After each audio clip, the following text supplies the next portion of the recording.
basically was giving me telling me that he's selling his house, and so he wanted to know if, like, if I knew anybody, if I wanted it.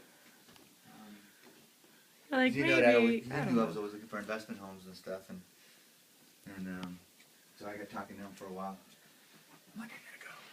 See, I think this would probably be the master just because it has a little balcony and Right. a view. And the view.